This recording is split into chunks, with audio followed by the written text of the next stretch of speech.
अस्सलाम वालेकुम। उम्मीद है सब खैरियत से होंगे। HTML ख़त्म हो चुका है। लास्ट लेक्चर्स तक हमने HTML कर लिए। ख़त्म तो नहीं है, लेकिन जो इम्पोर्टेंट थे, जो आपके ज़्यादातर यूज़ होंगे और मोस्टली यूज़ जो होते हैं, वो सारी चीज़ें हमने पढ़ लिए थे। तो अगर वो आपने नहीं देखे तो डिस्क्रिप्शन में लिंक अवेलेबल है, आप वहाँ से देख सकते हैं। आप HTML के सारे टैग वहाँ पर अवेलेबल है मुख्तलिफ़ लेक्चर्स में, तो आप वहाँ से वो सीख सकते। अच्छा जी, आज हम स्टार्ट करेंगे CSS। CSS का क्या मतलब है? Cascading style sheet. Cascading style sheet ये HTML का साथ, मतलब आप वेबसाइट बनाते हैं ना, वेबसाइट के लिए ये बहुत इम्पोर्टेंट पार्ट है इसका। सबसे पहले आपको आना चाहिए HTML। आपको HTML आएगा तो उसके बाद आपको क्या करना पड़ेगा? आपको CSS सीखनी पड़ेगी। आप CSS सीखेंगे, उसके बाद आप उस पर मतलब जावास्क्रिप्ट है, और उसके बाद जो है ना, अच्छा यहाँ पे हम बूटस्ट्रैप भी पढ़ेंगे। जावास्क्रिप्ट बाद में पढ़ेंगे, पहले हम बूटस्ट्रैप भी पढ़ेंगे।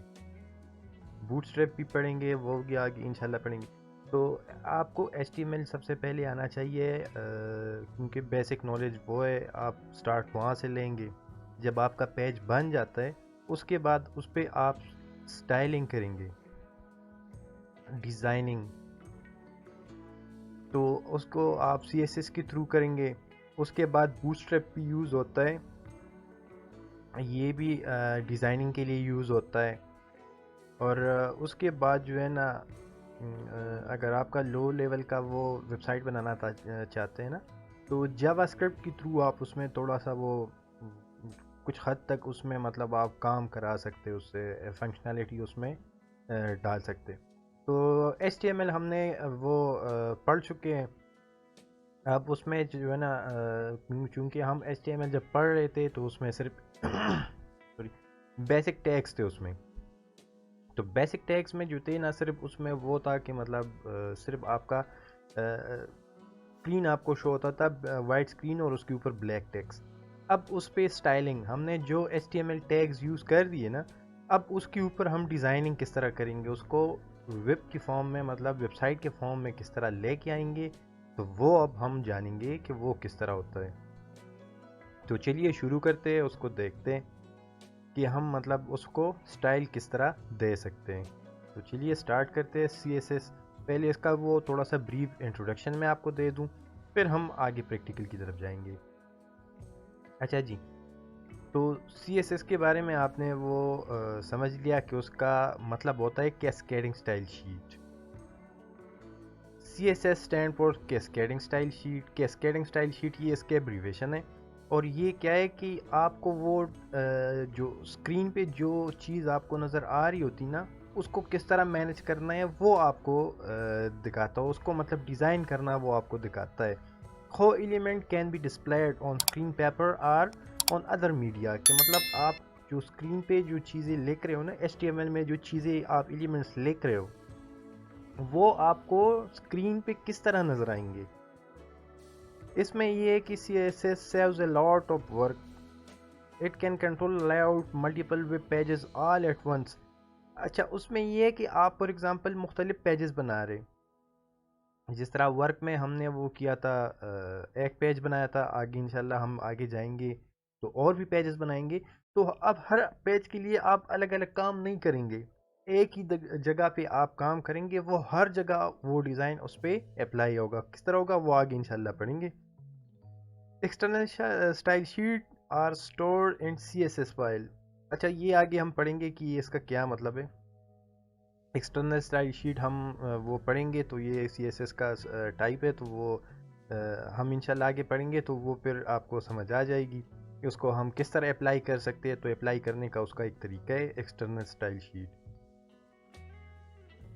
CSS is used to format the layout of a web page, कि मतलब उसका लेआउट हम किस तरह सेट करेंगे, उसके टेक्स्ट कलर, उसका साइज, उसकी स्पेसिंग, एलिमेंट्स किस तरह अरेंज, कि मतलब हो element are position and layout, के मतलब हर चीज़ जो आपको स्क्रीन पे नज़र आ रही होती है ना, आप उसको किस तरह सेट करेंगे उसका एग्जांपल मैं आपको इस तरह से समझा देता हूँ।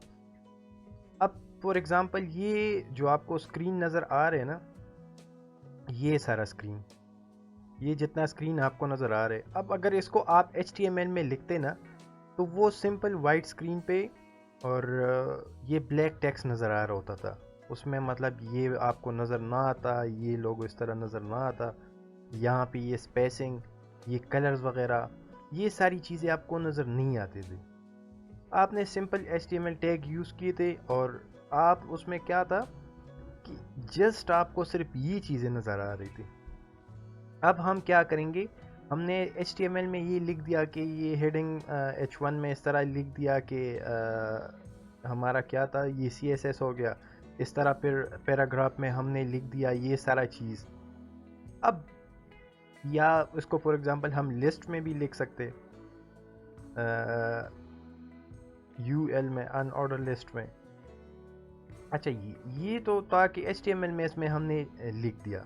अब उसको इस फॉर्म में हम किस तरह लेके आएंगे, लाइक यहाँ पे ये आपको H1 की नीचे ये ब्लू शेड नज़र आ रहे, यहाँ पे ये लोगो आपने साइड पे वो लगा दिए।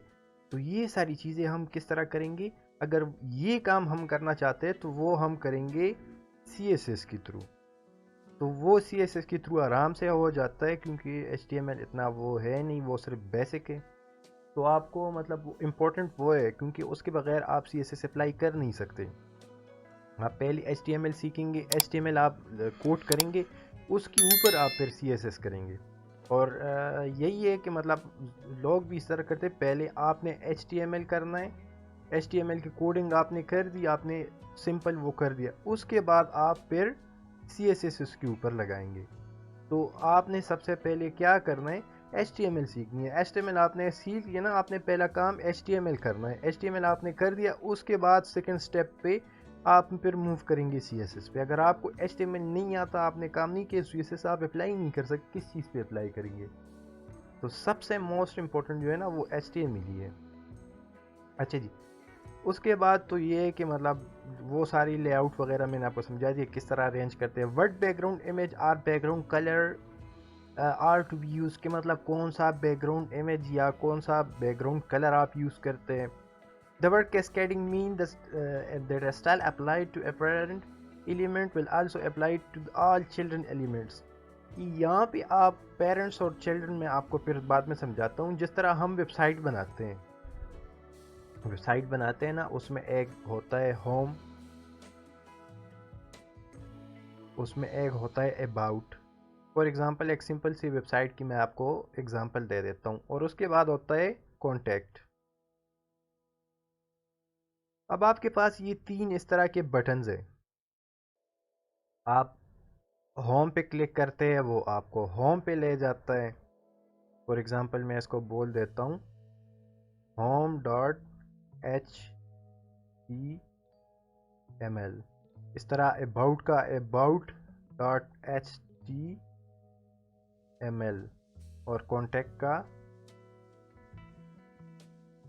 contact.html। अच्छा, वेबसाइट ये इस तरह बनता है। आपने एक पेज में काम करना है या अलग अलग पेजेस बनाते हैं ना। अब हमने पढ़ लिया कि वेब पेज क्या होता है। अब होम के लिए आपने काम करना है तो home.html का पेज आप बना देंगे और उसमें होम का सारा कोडिंग कर देंगे, होम वाले पेज के अकॉर्डिंग, कंटेंट के अकॉर्डिंग, वो सारी चीज़ें वहाँ पे आप मैनेज कर लेंगे। उसके बाद आपके पास आ जाते हैं अबाउट के लिए आप अपना अलग पेज बनाएंगे। तो ये आपका बन जाएगा पेज 1, ये आपका बन जाएगा पेज 2, और ये कॉन्टैक्ट के लिए आप फिर अलग पेज बनाएंगे। तो ये आपके बनेंगे 3 पेजेस। जिस तरह इसके अलावा जिस तरह आपके ज़्यादा मेन्यू होंगे उतने आपके पेजेस बनेंगे। फिर इन पेजेस को हमने आपस में लिंक करना पड़ेगा कि आप होम पे क्लिक करेंगे तो आपको ये होम पेज ओपन होगा, आप अबाउट पे क्लिक करेंगे तो आपके पास अबाउट ओपन होगा, और आप कॉन्टैक्ट पे क्लिक करेंगे तो कॉन्टैक्ट पेज ओपन होगा। इस तरह अगर और भी आपके पास है तो वो भी आप कर सकते हैं।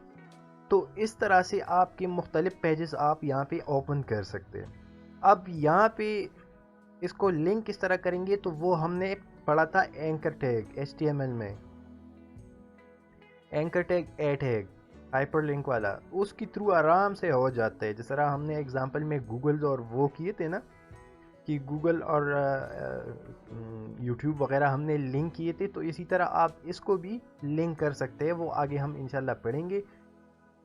तो अभी जो है ना, ये है कि आप मुख्तलिफ पेजेस बना देते हैं। पेरेंट, अब पेरेंट आपका क्या होगा, होम, क्योंकि ज़्यादातर वेबसाइट का होम का जो थीम होता है ना, वो बाकी पेजेस पे भी अप्लाई होता है। अब इस तरह आपकी वेबसाइट में फॉर एग्जांपल 10 मेन्यू है, आप 10 पेजेस बनाएंगे।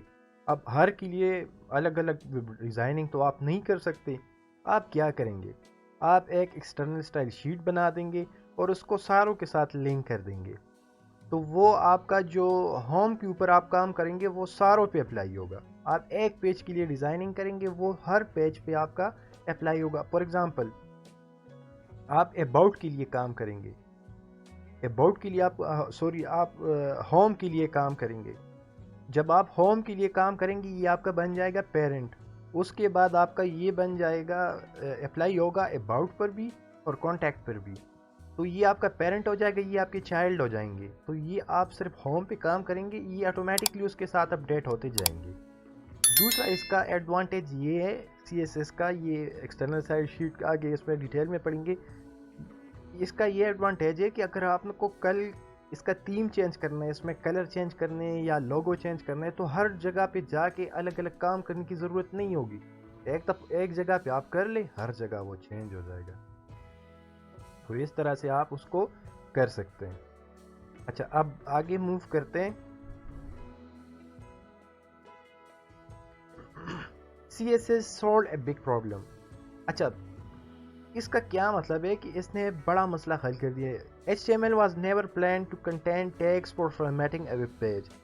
HTML में कभी भी ये प्लान नहीं हुआ था कि फॉर्मेटिंग के लिए कोई अलग से टैग हम बनाएंगे, क्योंकि आपको मैंने बताया था ना कि उसमें मतलब इस तरह आप नहीं कर सकते। डिज़ाइनिंग HTML में आप नहीं कर सकते। आप HTML में बेसिक पेज बनाएंगे उसकी फॉर्मेटिंग और डिज़ाइनिंग के लिए फिर आप क्या यूज़ करेंगे, CSS। तो ये था कि HTML में कभी भी ये प्लान नहीं हुआ था कि वो डिज़ाइनिंग वगैरह किस तरह करेंगे, उसको CSS ने ये मसला हल कर दिया। HTML was created to describe the content of the page like heading और paragraph की। ये HTML जो था ना, ये सिर्फ इसलिए यूज़ होते हैं कि आपके कंटेंट आप उसको वो बना दें, डिज़ाइनिंग वहाँ पे आप नहीं कर सकते। Development of large website where font and color information were added to every single page become a long and expensive process। अब जिस तरह आपके पास CSS नहीं है और आप काम करेंगे तो हर पेज में अलग अलग काम करते हो और उतना मतलब मज़े की डिज़ाइन भी आपके नहीं बनते, तो वो बहुत मुश्किल प्रोसेस हो जाता।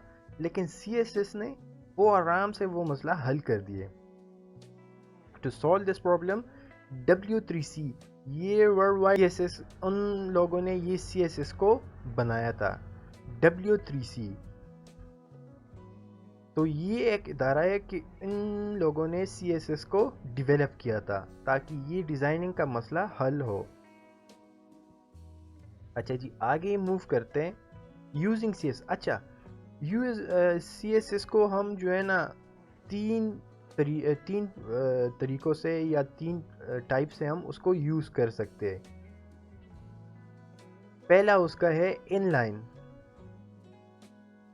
दूसरा उसका है इंटरनल, तीसरा उसका है एक्सटर्नल। अब मैं आपको समझाता हूँ कि इसका क्या मतलब है। इसका मतलब ये है कि आप HTML को जो है ना तीन तरीक़ों से यूज़ कर सकते हैं। तीन तरीक़ों से मतलब अपने रिक्वायरमेंट के हिसाब से उसको यूज़ करेंगे। आप इंटरनल भी यूज़ कर सकते हैं, एक्सटर्नल भी यूज़ कर सकते हैं, इनलाइन भी यूज़ कर सकते हैं। इनलाइन मैं आपको समझा देता हूँ, वो आगे डिटेल में इंशाल्लाह पढ़ेंगे। जस्ट यहाँ पे एक सिंपल व्यू में आपको दे देता हूँ कि आप इसको टैग के अंदर लिख देते हैं। इंटरनल आप जो पेज काम करते हैं वहाँ पे उसके साथ लिख देते हैं। एक्सटर्नल आप एक अलग शीट बनाते हैं और वहाँ पे उसको यूज़ करते हैं। तो आप इनमें से कोई भी यूज़ कर सकते हैं। या आप उसको इनलाइन कर दे, इंटरनल कर दे, एक्सटर्नल कर दे, या इनका कम्बिनेशन भी आप कर सकते हैं, इंटरनल इनलाइन और या एक्सटर्नल भी आप कर सकते हैं। आप दो भी कर सकते हैं, तीनों तरीक़ों से भी कर सकते हैं, या एक तरीक़ा से भी, कोई रिस्ट्रिक्शन नहीं है। तो आप अपने वेब पेज में किसी तरह भी इसको ऐड कर सकते हैं और ये 3 तरीक़ों से यूज़ होता है। अच्छा, ये यहाँ तक हमने पढ़ लिया। अब चूँकि आगे जो है ना प्रैक्टिकल भी साथ में, तो ये यहाँ तक मैं आपको थ्योरेटिकली समझा दिए कि यहाँ पे आप क्या करते हैं। CSS में जो है ना इंट्रोडक्शन मैंने आपको बता दिए, इसकी इम्पोर्टेंस आपको मैंने बता दिए, उसने मसला क्यों हल कर दिए, किस तरह हल कर दिए, किसने बनाया था, और उसको हम किन तरीक़ों से यूज़ कर सकते हैं। तो मैंने आपको बता दिया कि इनलाइन, एक्सटर्नल, इंटरनल आप उसको यूज़ कर सकते हैं। अब आगे जो है ना हम डिफ़ाइन करेंगे कि इनलाइन किस तरह यूज़ होता है, एक्सटर्नल यूज़ किस तरह होता है, इंटरनल किस तरह यूज़ होता है।